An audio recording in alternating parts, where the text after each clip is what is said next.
So hello guys, स्वागत है आपका आइकॉनिक स्टडीज़ पर। तो आज इस वीडियो में कवर करेंगे आपके एग्ज़ाम लेवल के जी के क्वेश्चन और आंसर को, जो कि बिल्कुल आप लोगों के एग्ज़ाम के ओरिएंटेड हैं। शुरुआत करते हैं आज के पहले क्वेश्चन के साथ में। दोस्तों, आज का पहला क्वेश्चन दिया गया है, निम्नलिखित में से कौन सा राज्य अकबर के साम्राज्य में शामिल नहीं था। तो गाइस, अकबर के साम्राज्य में शामिल नहीं था बीजापुर राज्य। इस क्वेश्चन का जो सही उत्तर है ना, वो हो जाएगा ऑप्शन नंबर डी, बीजापुर। इसको आपको ध्यान रखना है, ठीक है ना। चलिए नेक्स्ट है, संगीत सम्राट तानसेन के गुरु कौन थे। तो गाइस, यहाँ पर दूसरे क्वेश्चन का सही उत्तर हो जाएगा गुरु हरिदास। आपको ध्यान रखना है, गुरु हरिदास थे तानसेन के गुरु। ऑप्शन नंबर बी इस क्वेश्चन का सही उत्तर है।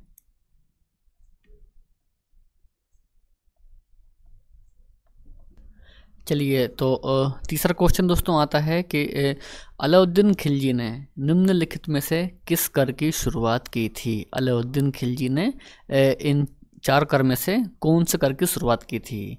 तो प्यारे साथियों, यहाँ पर आपको ध्यान रखना है, घड़ी कर की शुरुआत की थी अलाउद्दीन खिलजी ने। ऑप्शन नंबर जो सी है ना, वह तीसरे क्वेश्चन का सही उत्तर हो जाएगा। मेरे प्यारे साथियों, आप लोग किसी भी परीक्षा की तैयारी करते हो, रेलवे, एसएससी, यूपी पुलिस या फिर कोई भी गवर्नमेंट एग्ज़ाम हो, तो बिल्कुल ये सभी क्वेश्चंस आपके एग्ज़ाम लेवल के हैं। तो मेरी आपसे रिक्वेस्ट है कि आप लोग इस वीडियो को बिल्कुल भी स्किप ना करें, ठीक है ना। चलिए नेक्स्ट है, निम्नलिखित में से किस संस्था की स्थापना भारत से बाहर हुई थी। तो वे थी east India association. Option number जो बी है ना, यहाँ पर चौथे क्वेश्चन का सही उत्तर हो जाएगा। इसके अलावा यदि आपको इनमें से किसी भी क्वेश्चन का आंसर पता है तो बिल्कुल आप लोग कमेंट करके उस क्वेश्चन का आंसर कर सकते हैं, ठीक है ना। लाल किला के निर्माण का श्रेय किसको जाता है। लाल किला के निर्माण का श्रेय किसको जाता है। तो प्यारे साथियों, यहाँ पर पांचवें क्वेश्चन का सही उत्तर हो जाएगा ऑप्शन नंबर डी, शाहजहां को जाता है लाल किला के निर्माण का श्रेय। नेक्स्ट क्वेश्चन करते हैं, तीर्थकर शब्द किस धर्म से संबंधित है। शब्द तीर्थकर किस धर्म से संबंधित है। छठवें क्वेश्चन का जो सही उत्तर है ना दोस्तों, वह हो जाएगा जैन धर्म से संबंधित है तीर्थकर शब्द। ऑप्शन नंबर सी सही उत्तर है इस क्वेश्चन का। चलिए तो आगे बढ़ेंगे, शेर शाह का मकबरा कहाँ पर स्थित है। सही उत्तर इस क्वेश्चन का है सासाराम। दोस्तों, सासाराम में है शेर शाह का मकबरा। आगे है, निम्नलिखित में से कौन सा गवर्नर जनरल अपने को बंगाल टाइगर कहता था। अपने को बंगाल टाइगर कौन कहता था। तो सही उत्तर इस क्वेश्चन का है लॉर्ड वेलेस्ली। दोस्तों, आपको ध्यान रखना है, लॉर्ड वेलेस्ली खुद को बंगाल टाइगर कहता था। ऑप्शन नंबर डी सही उत्तर है इस क्वेश्चन का। आगे है, शायद बाद किस धर्म का मूल आधार था। वेरी इंपॉर्टेंट क्वेश्चन दोस्तों।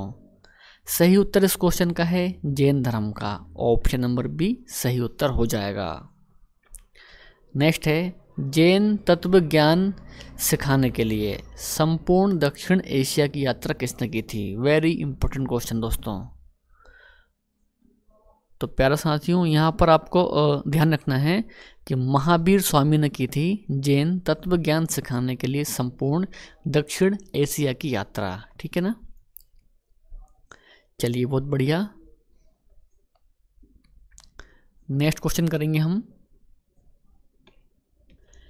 ताजमहल का निर्माण देश में हुआ था। तो प्यारा साथियों, ताजमहल का निर्माण हुआ था 17वीं शताब्दी में। 17वीं शताब्दी इस क्वेश्चन का सही उत्तर है। आगे है, निम्नलिखित में से कौन सा विषय भारत के संविधान की समवर्ती सूची में उल्लिखित नहीं है। आपको बताना है कि वे कौन सा विषय है। तो यहाँ पर दोस्तों सही उत्तर इस क्वेश्चन का हो जाएगा बैंकिंग। तो प्यारे साथियों, आपको ध्यान रखना है कि बैंकिंग विषय है जो कि भारत की समवर्ती सूची में शामिल नहीं है। ऑप्शन नंबर बी इस क्वेश्चन का सही उत्तर हो जाएगा बैंकिंग। आगे है, संविधान यानी कि प्रथम संशोधन अधिनियम 1951 के द्वारा निम्नलिखित में से किस अनुसूची को संविधान में जोड़ा गया था। तो प्यारा साथियों, वे थी 9वीं अनुसूची। सही उत्तर इस क्वेश्चन का रहेगा ऑप्शन नंबर ए।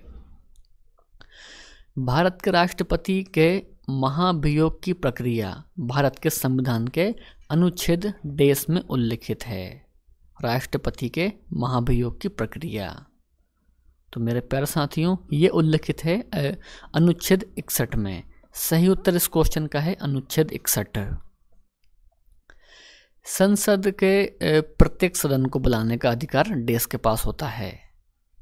सही उत्तर इस क्वेश्चन का है राष्ट्रपति के पास होता है, तो ये भी आपको ध्यान रखना है। अगला क्वेश्चन दोस्तों आता है और बहुत ही बढ़िया क्वेश्चन है। निम्नलिखित में से कौन सा भारतीय संविधान का प्रावधान उसे संबंधित अनुच्छेद के साथ सही तरीके से जोड़ा गया है? तो प्यारे साथियों वह है जीवन की सुरक्षा और व्यक्तिगत स्वतंत्रता अनुच्छेद 21। तो ऑप्शन नंबर बी यहाँ पर सही उत्तर है इस क्वेश्चन का।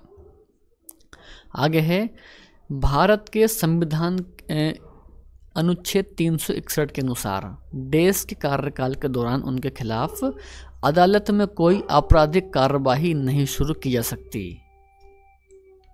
सही उत्तर इस क्वेश्चन का हो जाएगा राज्यपाल के खिलाफ। भारतीय संघ के प्रधानमंत्री और अन्य मंत्रियों को भारत के संविधान देश के तहत राष्ट्रपति द्वारा नियुक्त किया जाता है। सही उत्तर दोस्तों इस क्वेश्चन का हो जाएगा अनुच्छेद 75 के तहत। चलिए तो आगे बढ़ेंगे। कौन सा अनुच्छेद अल्पसंख्यकों और शैक्षणिक संस्थानों की स्थापना और प्रबंधन करने का अधिकार देता है? तो प्यारे साथियों वह है अनुच्छेद 30। ऑप्शन नंबर ए सही उत्तर है इस क्वेश्चन का। चलिए नेक्स्ट है, भारत के संविधान के किस अनुच्छेद के प्रावधानों के अंतर्गत भारत रत्न पुरस्कार का प्रयोग प्राप्तकर्ता के नाम के साथ उपसर्ग या प्रत्यय के रूप में नहीं किया जा सकता?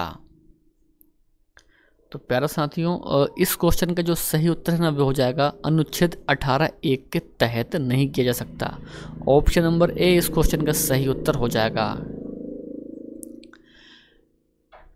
भारतीय संविधान का निम्नलिखित में से कौन सा अनुच्छेद भारत के लेखा नियंत्रण और महाभियोग परीक्षक यानी कि CAG के लिए एक स्वतंत्र पद प्रदान करता है? सही उत्तर दोस्तों इस क्वेश्चन का हो जाएगा अनुच्छेद 148 यानी कि राइट आंसर इस क्वेश्चन का है ऑप्शन नंबर ए। नेक्स्ट है, निम्नलिखित में से कौन सा विकल्प गलत है? आपको बताना है कि इन 4 ऑप्शन में से वे कौन सा एक ऑप्शन है जो कि गलत है। तो प्यारे साथियों वे हो जाएगा 30 वर्ष की आयु का व्यक्ति राज्यपाल बन सकता है दोस्तों, तो ये कथन गलत है। आगे है, भारत के संविधान का निम्नलिखित में से कौन सा अनुच्छेद राष्ट्रपति के चुनाव की प्रणाली से संबंधित है? तो प्यारे साथियों वह है अनुच्छेद 55। ये भी आपको ध्यान रखना है। 24 क्वेश्चन दोस्तों, भारत के संविधान के अनुच्छेद 24 के अंतर्गत देश वर्ष से कम आयु के बच्चे को किसी भी कारखाने में कार्य करने के लिए नियोजित नहीं किया जा सकता। इस क्वेश्चन का जो सही उत्तर है ना वह हो जाएगा 14 वर्ष के कम उम्र के बच्चों को। ठीक है ना, तो ये भी आपको ध्यान रखना है। निम्नलिखित में से कौन सा विकल्प सही सुमेलित है? तो प्यारे साथियों यहाँ पर हो जाएगा अनुच्छेद 19A बोलने और अभिव्यक्ति की स्वतंत्रता का अधिकार। दोस्तों तो ये कथन सही है, यानी कि ऑप्शन नंबर बी इस क्वेश्चन का सही उत्तर हो जाएगा। नेक्स्ट है, निम्नलिखित में से कौन प्रथम लोकसभा के उपाध्यक्ष थे? यानी कि पहले लोकसभा के उपाध्यक्ष कौन थे? तो प्यारे साथियों वे थे M Ananthasayanam Ayyangar. Option number A इस क्वेश्चन का सही उत्तर हो जाएगा। आगे है, भारत के संविधान के निम्नलिखित भागों में से कौन सा भाग नागरिकता से संबंधित है? सही उत्तर इस क्वेश्चन का है भाग 2 संबंधित है नागरिकता से। नेक्स्ट है, राष्ट्रगान को हिंदी संस्करण में कब अपनाया गया था? वेरी इंपॉर्टेंट क्वेश्चन दोस्तों। सही उत्तर इस क्वेश्चन का हो जाएगा 24 जनवरी 1950 को अपनाया था राष्ट्रगान को हिंदी संस्करण में। भारतीय संविधान के निर्माण के दौरान 1946 में संविधान सभा के संवैधानिक सलाहकार के रूप में किसको नियुक्त किया गया था? सही उत्तर इस क्वेश्चन का है BN राव को नियुक्त किया गया था। तो ये भी आपको ध्यान रखना है। भारतीय संविधान के किस अनुच्छेद में मौलिक कर्तव्यों के बारे में उल्लेख किया गया है? मौलिक कर्तव्यों के बारे में उल्लेख किया गया है किस अनुच्छेद में? सही उत्तर इस क्वेश्चन का होता है अनुच्छेद 51A में। ठीक है ना, तो ये भी आपको ध्यान रखना है। और दोस्तों ये रहा आज का टेस्ट क्वेश्चन, जिसका आंसर आपको कमेंट करके अभी बताना है। हड़प्पावासी किस धातु से अपरिचित है? तांबा, कांसा, पीतल या फिर लोहा? दोस्तों आज का वीडियो आपको पसंद आया हो तो वीडियो को लाइक कर दीजिए, अपने दोस्त और भाई बहन में शेयर भी कर दीजिए। मिलते हैं नेक्स्ट वीडियो में। जय हिंद, वंदे मातरम।